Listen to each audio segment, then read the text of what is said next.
Hello and welcome to Achievers Hype. Today we are going to discuss a very interesting topic which is introvert versus extrovert. इन दोनों को हम आज के इस वीडियो में समझेंगे। ये एक ऐसा टॉपिक है जो काफ़ी डिबेटेबल रहता है अमंग द साइकोलॉजी लवर्स। इसके अलावा इस टॉपिक को जनरल लाइफ में भी हम बहुत ज़्यादा फील करते हैं, अंडरस्टैंड करते हैं। एवरीवन हैज़ अ पर्सनैलिटी और उसकी पर्सनैलिटी या तो इंट्रोवर्ट होती है या एक्सट्रोवर्ट होती है।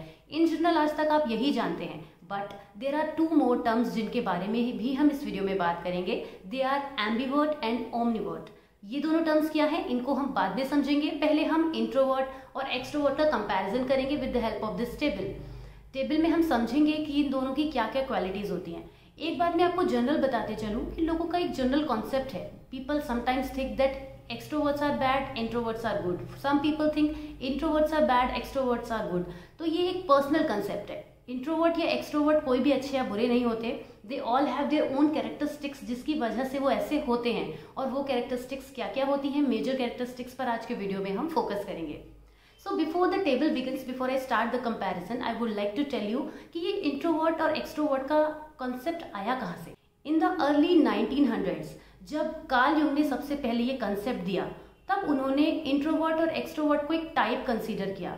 उनके कहने का मतलब था कि कुछ लोग इंट्रोवर्ट टाइप के होते हैं, कुछ लोग एक्सट्रोवर्ट टाइप के होते हैं। Then it was considered as a type category, type approach of personality. उन्होंने पर्सनैलिटी को इंट्रोवर्ट टाइप कहा और एक्सट्रोवर्ट टाइप कहा। But later on Hans Eysenck, जिनका नाम इस फील्ड में बाद में आया, और उन्होंने इसको ट्रेट अप्रोच की तरह से प्रेजेंट किया। मीन्स उन्होंने इंट्रोवर्ट होना और एक्सट्रोवर्ट होना एक ट्रेट बताया।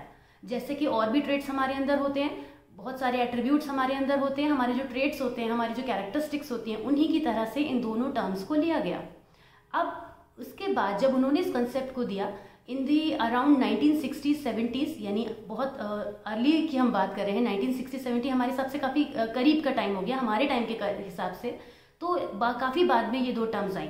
इसके भी बाद बहुत काफ़ी आगे चलने के बाद, काफ़ी ज़्यादा टाइम गुजर जाने के बाद इन दोनों टर्म्स के बीच में भी फील किया जाने लगा। जब इस पर बहुत रिसर्चेज हुई तब ये फील किया जाने लगा कि लोग इन दोनों की मिडिल कैटेगरी में भी फॉल करते हैं, और वो किस तरह से एम्बिवर्ट या ओमनीवर्ट कहलाते हैं, इसके बारे में हम बाद में बात करेंगे। तो चलिए पहले स्टार्ट करते हैं द कंपैरिजन, जिसकी हेल्प से आप जान पाएंगे कि आप एक इंट्रोवर्ट हैं, एक्सट्रोवर्ट हैं, या जो भी हैं। और अगर आप जान पाते हैं then please don't forget to mention in the comment box whether you consider yourself और what category. So let us begin. सबसे पहले हम बात करेंगे एक्सट्रोवर्ट्स के बारे में।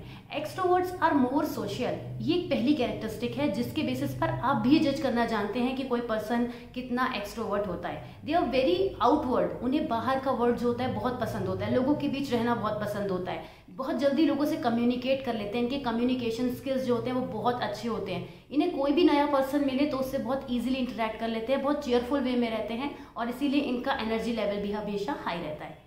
इसके ऑपोजिट अगर हम इंट्रोवर्ट की बात करें तो introvert are too much realistic. ये खुद से ज़्यादा कनेक्टेड होते हैं। They are less social. ये लोगों की गैदरिंग में जाना पसंद नहीं करते, लेकिन ऐसा नहीं है कि लोगों को जानना पसंद नहीं करते, but in a certain way ये अपने तक लिमिटेड रहकर उन चीज़ों को रिसर्च करना पसंद करते हैं, बट इंटरेक्शन की हेल्प से नहीं, बट रिसर्च की हेल्प से। ये लोगों के बीच जाते हैं बट बहुत ज़्यादा क्लोज नहीं होते, इसी वजह से ये लोग थोड़ा सा एंटी सोशल समझे जाते हैं। तो ये इनकी एक कैरेक्टरिस्टिक होती है जो इन्हें दूसरों से अलग करती है। इट्स नॉट इधर अ गुड और a bad thing, but yes अगर इसको पॉजिटिव टर्म्स में देखें तो एक्सट्रोवर्ट्स जो होते हैं वो इस चीज़ में लीड कर जाते हैं, सोशल गैदरिंग में हमेशा छा जाते हैं, और ये हमेशा लीडरशिप वाले ट्रेट्स जो है वो दिखाते हैं। तो इस तरीके से हम इन एक कंपैरिजन की हेल्प से इसको समझ सकते हैं। Extroverts are highly expressive. वो आपसे बातें करते करते उन चीज़ों को भी एक्सप्रेस करने लग जाएंगे जो वो कब शायद नहीं भी बताना चाहते हैं। Sometimes it happens and most of the time they are highly expressive. अपनी बात को कहने का उनका जो तरीका होता है वो भी बहुत ही स्मार्ट होता है। अपनी हर चीज़ को प्रेजेंट करने का तरीका बहुत स्मार्ट होता है। एक्सप्रेशन का मतलब in terms of emotions, in terms of physical things, anything, चाहे खुद को कैरी करना हो, चाहे किसी भी चीज़ को करना हो, बहुत स्मार्टली करते हैं, और दे आर हाईली एक्सप्रेसिव। जबकि इंट्रोवर्ट्स जो होते हैं दे आर लेस एक्सप्रेसिव। वो चीज़ों को अंदर ज़्यादा सेव करके रखते हैं instead of telling others. Sometimes ये सीक्रेटिव भी होते हैं नेचर में, क्योंकि ये चीज़ों को अपने तक ही रखना पसंद करते हैं। They sometimes do not like telling everything to other people. नहीं बताना चाहते। They want to sometime enjoy their own victory और सेलिब्रेशन। खुद के साथ ही इंजॉय करना पसंद करते हैं। जबकि extroverts they enjoy it, they are very social. तो वो लोगों के बीच हमेशा रहना पसंद करते हैं। एक्सट्रोवर्ट जो होते हैं they are energized by social gathering. जैसे ही इनको कोई गैदरिंग मिल जाती है या फिर इनके साथ लोग कनेक्ट हो जाते हैं, दे बिकम हाईली एनर्जेटिक। और अगर ये किसी मोमेंट पर शांत भी बैठे हैं, कोई इनके साथ प्रॉब्लम भी है, एकदम साइलेंट भी हैं, तो भी एकदम से एक्टिव मोड में आ जाते हैं। और गैदरिंग इनको बहुत ज़्यादा अट्रैक्ट करती है, लोगों के साथ रहना इन्हें बहुत पसंद करता है। और कई बार ये इनका ट्रीटमेंट भी होता है, इनके लिए एक रेमेडी जैसी भी होती है कि if they are feeling sad और low, they will talk to some people, you know, जो उनके अच्छे फ्रेंड्स हैं, या फिर कह सकते हैं कि इसके अलावा वो सोशल गैदरिंग में कनेक्ट होकर भी बहुत अच्छा बेटर फील करते हैं। तो this is a kind of nature they have, where as these people, introvert people, are less interactive and they are reserved in nature. They stay reserved, they do not feel like telling everything to everyone, so they decide it, they take more time in deciding the things, and so this is how we can tell that introverts are like this. Extroverts are highly dominating और ये leadership skills में बहुत आगे निकल जाते हैं। एक ये ऐसा पर्टिकुलर चीज़ है, ऐसे हम पर्टिकुलरली फील्ड तो नहीं कह रहे हैं यहाँ पे, लेकिन हाँ लीडरशिप की जहाँ पर भी बात आती है या फिर किसी भी टीम में जहाँ ये होते हैं, जिस वर्क प्लेस का ये हिस्सा होते हैं, वहाँ पर ये हाईलाइट हो जाते हैं due to the fact that they are highly socially active. इस वजह से इनके अंदर लीडरशिप ट्रेट्स हमेशा देखने को मिलते हैं, हर काम को आगे बढ़ के करना चाहते होते हैं। अगर इंट्रोवर्ट्स की बात करें तो ऐसा नहीं है कि अपने वर्क में फेलियर होते हैं, लेकिन ये उन फील्ड्स में ज़्यादा अच्छा करते हैं जहाँ पर ये उस पूरी फील्ड को ओन कर सकते हैं। लाइक ये अपनी चीज़ों को जहाँ पर खुद डील कर सकते हैं, जहाँ पर ये इंडिपेंडेंट वर्क होता है। ये ऐसे लोग जो होते हैं वो राइटिंग की फील्ड में बहुत क्रिएटिव चीज़ें करते हैं और इंजीनियरिंग की फील्ड में बहुत क्रिएटिव चीज़ें करते हैं, जहाँ पर इनको क्रिएटिविटी दिखाने का मौका मिलता है इनके खुद के लेवल पर, एज ए सोलो कह सकते हैं। लेकिन एक्सट्रोवर्ट्स के केस में क्या होता है, उनको क्रिएटिविटी का मौका मिलता है विद टीम और फिर वहाँ पर वो लीड कर जाते हैं। उन्हें मौका भले ही मिलता है लेकिन वो सबको साथ लेकर नहीं चल पाते, वो कहते हैं ओवर एनर्जेटिक होने की वजह से वो लीड कर जाते हैं। और जो इंट्रोवर्ट्स होते हैं वो वर्क ही ऐसा पसंद करते हैं जहाँ पर उनका खुद का वर्क रहे, खुद का कॉन्ट्रीब्यूशन रहे, वो खुद ही उसको मैनेज कर पाए। तो ये भी एक एट्रीब्यूट होता है जिसके बेसिस पर हम इंट्रोवर्ट और एक्सट्रोवर्ट्स को जज करते हैं। कुछ सोशल थ्योरीज के बेस पर यह भी ऑब्जर्व किया गया है कि जो एक्सट्रोवर्ट्स होते हैं वो डेलिक्वेंसी में कई बार ज़्यादा देखे जाते हैं। जितने भी इस तरीके के वर्क होते हैं उसमें इनको ज़्यादा सोशल थ्योरी के बेसिस पर हम ये बात कह सकते हैं कि उन्हें ज़्यादा देखा जाता है, जबकि इंट्रोवर्ट्स के साथ ऐसा नहीं होता। They stay alone, they prefer loneliness, so they are more occupied with themselves only. और इसी वजह से वो इन चीज़ों में सोशल इंटरेक्शन नहीं करने की वजह से बहुत ज़्यादा इन चीज़ों में डेलिक्वेंसी में भी उन्हें देखने को नहीं मिलता है। अब अगर थोड़ा सा बायोलॉजिकल लेवल पर बात करें तो जो हमारा ब्रेन होता है उसका जो फ्रंटल लोब होता है वो उसमें जो ब्लड का सर्कुलेशन होता है, ब्लड का जो फ्लो होता है, वो दोनों कैटेगरी में डिफरेंट वे में होता है।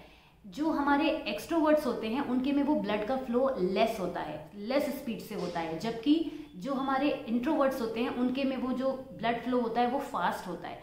इस ब्लड फ्लो का क्या कनेक्शन है, किस तरह से ये चीज़ निकल कर आती है? इस तरह से आती है कि जब वो ब्लड का जो फ्लो होता है, जो हमारा फ्रंटल लोब जो होता है वो हमारी कॉग्निटिव एबिलिटीज़ को शार्पन करने के लिए रिस्पॉन्सिबल होता है, like thinking, memory and many other things, learning, understanding.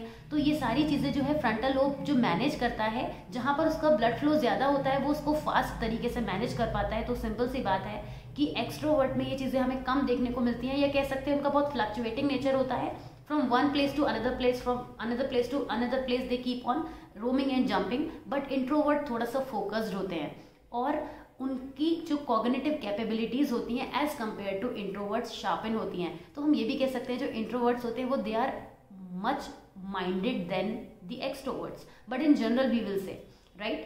Extroverts के लिए love for others is a priority. वो दूसरों को साथ लेके चलते हैं, उनको लोगों से हमेशा वास्ता रहता है क्योंकि सोशल एनिमल बहुत ज़्यादा होते हैं। लेकिन इंट्रोवर्ट्स के लिए self is more important, they focus on themselves, they give themselves more value than anyone else. So introverts are like that.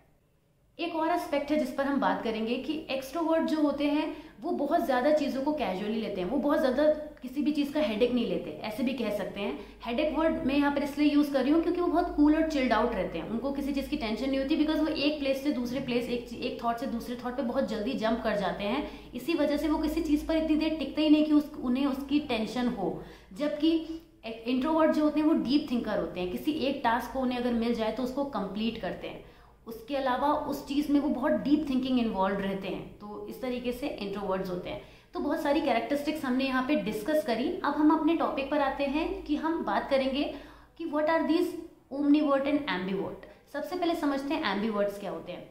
C the balance of introvert and extrovert, the balance of introvert and extrovert are called ambivert. क्योंकि आपने जितनी भी characteristics सुनी उसके बाद आपको ये जरूर फील हो रहा होगा कि मेरे अंदर कुछ कैरेक्टरिस्टिक्स ये हैं, कुछ कैरेक्टरिस्टिक्स ये हैं। हो सकता है आप किसी एक ही कैटेगरी में ज्यादा फॉल कर रहे हो, किसी दूसरी कैटेगरी में कम फॉल कर रहे हो। जब आप किसी एक ही कैटेगरी में बहुत ज्यादा फॉल कर रहे हो, दूसरी कैटेगरी के कुछ ही पॉइंट्स आपको लग रहे हैं कि मेरे अंदर हैं, then you are an omnivert, you are an omnivert. But if you have a proper mix of both the characteristics, balance of both the characteristics, then you are an ambivert. An ambivert is an exact balance of both the characteristic, but इन दोनों में से जो भी चीज आपके अंदर ज्यादा है, हो सकता है आपके अंदर एक्सट्रोवर्ट वाली कैटेगरीज बहुत ज्यादा हो, लेकिन फिर भी आप सेल्फ के बारे में भी सोचते हैं। कुछ चीजें ऐसी हैं जो आपको लगता है कि इंट्रोवर्ट भी आप हैं, तो अगर ये कैटेगरी है देन यू आर एन ओमनीवर्ट। दूसरा केस भी हो सकता है इसका रिवर्स, अगर आपके अंदर इंट्रोवर्ट की कैटेगरीज ज्यादा है, एक्सट्रोवर्ट की कैटेगरीज कम है बट हैं, तो आप ओमनीवर्ट हैं। दोनों में से कोई भी वैल्यू कम या ज्यादा हो सकती है।